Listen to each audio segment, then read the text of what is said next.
evening, hello and welcome to the news today. Your destination for the news, the newsmakers, the talking points. News with perspective every weeknight here on India Today TV. Our top focus tonight. Nearly a year after 50-year-old Mohammad Akhlaq was dragged out of his home and lynched for allegedly consuming beef. A new twist in the Dadri lynching case. His family now faces criminal charges for cow slaughter. A court orders FIR against his family. I'm going to be asking, is his family being made a victim twice over? Also on the show, Sheila Dikshit will be joining me. She has been appointed the Congress's nominee for the UP Chief Minister's stake. Is this the party's biggest gamble yet? Can it really work, or is it a sign of desperation? And I'm going to be turning also tonight to the pothole menace in Mumbai and Bangalore. Year after year in the monsoons, it's the same story. People suffer, politicians watch. We'll be talking of that too tonight. But I want to turn to the big political story that's been breaking this evening. Ending the suspense, the Congress has decided to put Sheila Dikshit as its name for the Chief Ministerial candidate in the upcoming UP elections. Making the big announcement, Ghulam Nabi Azad said she was chosen because of her experience. But will Sheila Dikshit be able to turn around the fortunes of a party that's facing a debacle in UP? Only time will tell. This is the phase Congress hopes will revive its fortunes in Uttar Pradesh, a state where it's been out of power since mid-80s. After weeks of speculation, she was earlier being considered for the post of Punjab Unit Chief. After weeks of speculation, Congress finally took the plunge, announcing Sheila as its Chief Ministerial candidate in the state. She was earlier being considered for the post of the Punjab Unit Chief.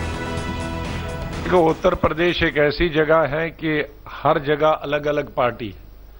Uttar Pradesh कोई ऐसी जगह नहीं है कि 403 पे 403। अलग-अलग political parties है जहां जिस पार्टी का कैंडिडेट सख्त होगा, सक्षम होगा, जिसके साथ जहां मुकाबला होगा. According to sources, Sheila, seen as an outsider in Uttar Pradesh, is seen as the best bet for Congress. The party is badly ridden with factionalism in the state, and Sheila seems to be the only acceptable candidate. The 78-year-old also is helped by her own excellent track record in Delhi. Sheila is not new to UP, having been an MP earlier from the Yadav stronghold of Kannauj. Importantly, she is bang on target for the very crucial caste equations in the state, being married into a Brahmin family. Well, the party has taken a decision for which I'm very grateful, that they repose so much faith and trust in me. And I can only pray right now that I hope I'm able to live up to that faith and trust. Reactions of Sheila from the opposition parties in the state were immediate.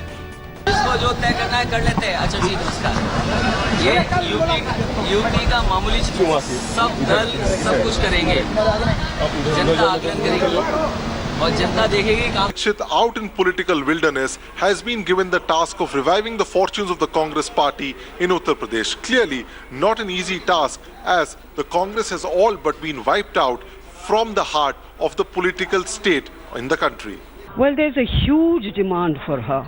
And I do hope that eventually, maybe after some time, she will campaign, because her campaigning will be great help to the Congress to win the elections.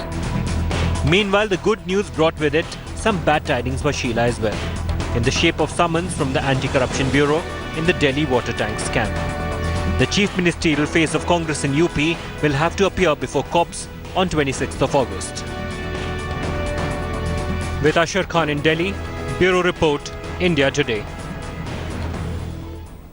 Let's then go straight across to my newsmaker of the moment, who I spoke to a short while ago, Sheila Dikshit.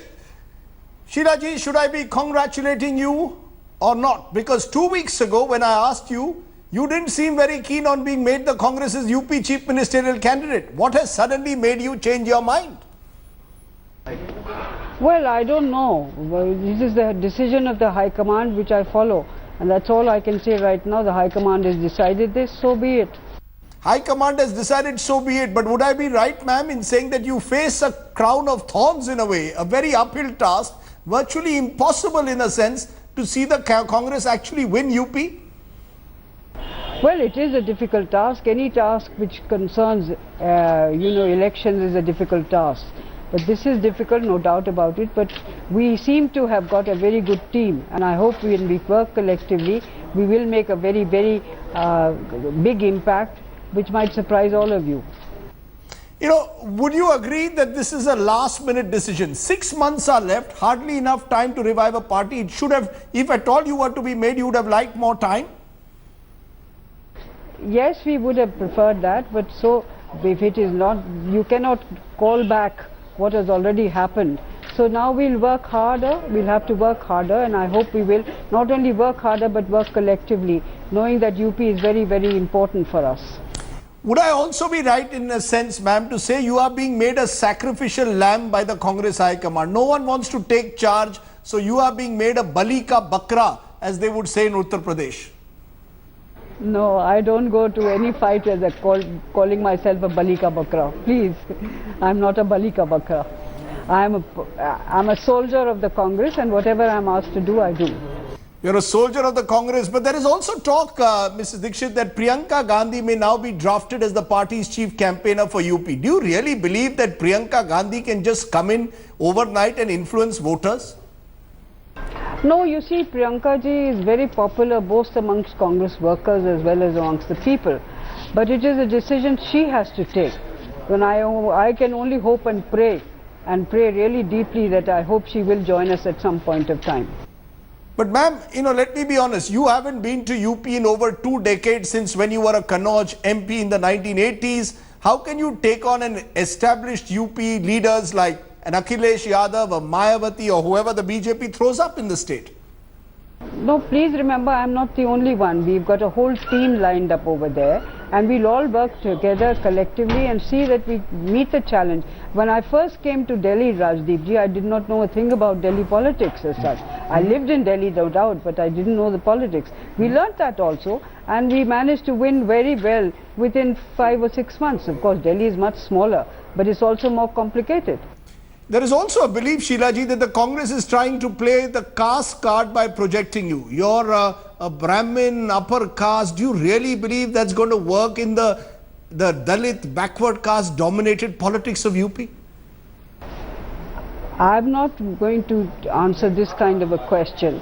I am a Brahmin, I can't go away from that.